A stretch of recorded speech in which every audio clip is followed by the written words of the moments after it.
So we got a two-part interview. In the first part of the interview, we're gonna play right now who are instrumental in doing the Knuckle City Films soundtrack for The Forgotten City. Check out part one right now. And I think I feel another roll of quarters. Let me see, let's get this roll out. Check it out right here on Official Week.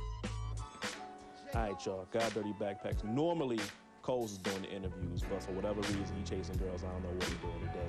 But we had a chance to, a while ago, y'all saw us take a look at The Forgotten City.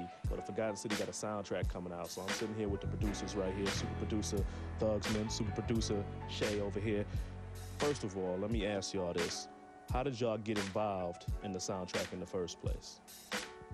Well, Addison and Corey, they came by, they spoken to me about eventually doing it, so when it was time to do it, they came and hollered at me, and we got it in, we put it together.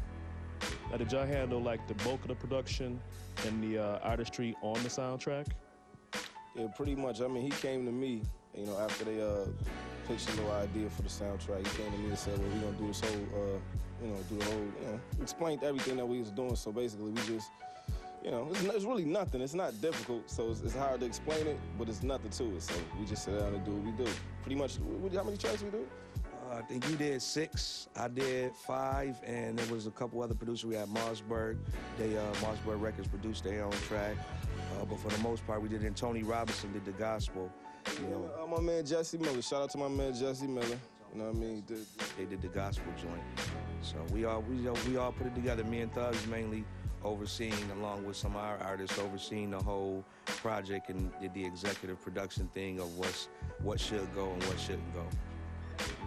Now, I don't mean to, kind of put any pressure on y'all, but this is kind of a big deal because in Buffalo, we don't really have artists coming together, first of all, for a soundtrack for a movie done in Buffalo, but secondly, all local artists. Like, did y'all really grasp, like, the magnitude of what y'all was doing when y'all made this project? Well, I knew it was going to be something special, even if, you want to be involved with something that's positive. I don't want to say exactly, I don't want to categorize it and say for young black men to be doing something. I'll just say as young men, period, to be doing a film like this, you want to, it's going to have some positive effects, and, you want to be a part of that, so, Pretty much, it was like, as far as the music, it's nothing for us to do. That's what we do every day. Whether it's a movie soundtrack or whatever, we make music every day. So, that was really nothing hard for us to do. After they brought the treatment down, we saw the movie, and like I said, I got up with Thugs, and we put our ideals together, and we just do what we do, So if anybody's watching this right now, let them know how can they get at y'all to get the soundtrack, and where can they pick up the soundtrack at? Well, the soundtrack will be in all stores, Doris Records, New Style, King City. It's going to be in all the, local mom and pop stores, and also in a few stores nationwide, I believe they have.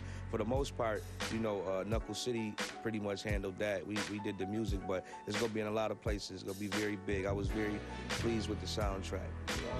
Everything, shrink rap, they got it all good. Ain't none of the bootleg CDs we got going around. So real, they got a problem.